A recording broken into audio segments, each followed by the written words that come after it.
सातारामधल्या आंबेनळी घाटामध्ये भीषण अपघात झालाय। 8 जणांचा यामध्ये मृत्यू झालाय। पर्यटकांची स्कॉर्पिओ 800 फूट दरीमध्ये कोसळलेली आहे। 2 मृतदेह सध्या बाहेर काढलेले आहेत आणि अद्यापही बचाव कार्य सुरू आहे।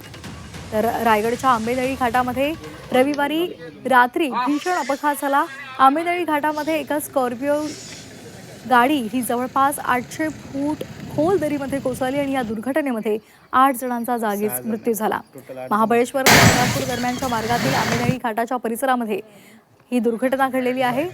सध्या तिथे रेस्क्यू ऑपरेशन बचाव कार्य राबवलं जाते आणि 2 मृतदेह बाहेर काढलेले आहेत।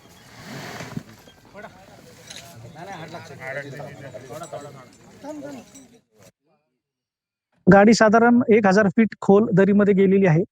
अपघाताची माहिती म्हणजे ज्या नातेवाईकांनी पोलादपूर पोलीस स्टेशन संपर्क केला, त्या मृत व्यक्तींपैकी एकाचं लोकेशन पोलादपूरमधलं येत होतं। त्या अनुषंगाने मग आम्ही पोलिसांना माहिती मिळाल्यानुसार मग आम्ही तत्काळ लोकेशनच्या दिशेने रवाना झालो आणि त्या ठिकाणी जाऊन मग आम्ही शोध घेतला असता त्या रेस्क्यू टीम बोलून घेतल्यानंतर मग साधारण रात्री 10:30 वाजता आपण रेस्क्यू ऑपरेशन चालू केलं।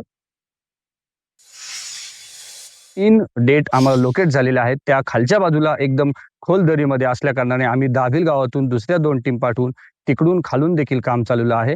या ठिकाणी पोलीस प्रशासन आणि सर्व गावातील आणि सर्व नागरिक आणि सहकारी या ठिकाणी आजूबाजूचे आलेले आहेत आणि ते या ठिकाणी युद्ध पातळीवरती काम चालू आहे। मुलं आमची फिरायला गेलेली, त्याच्यामुळे कसं सगळं शांततेत होतं। पण घरी काय आहे ना, ती या हिशोबाने आम्ही त्यांना कॉल वगैरे लावायला लागलो, तर त्यांचा मोबाईल वगैरे स्विच ऑफ लागला। एकाचा फोन चालू होता, त्याच्यावरती आम्ही पोलीस स्टेशनमध्ये हे नोंदवलं, तक्रार नोंदवली। त्याच्यावरनं नंतर ट्रेस करून मग हे असं झाल्यामुळे असं समजलंय ऍक्सिडेंट झालाय ते।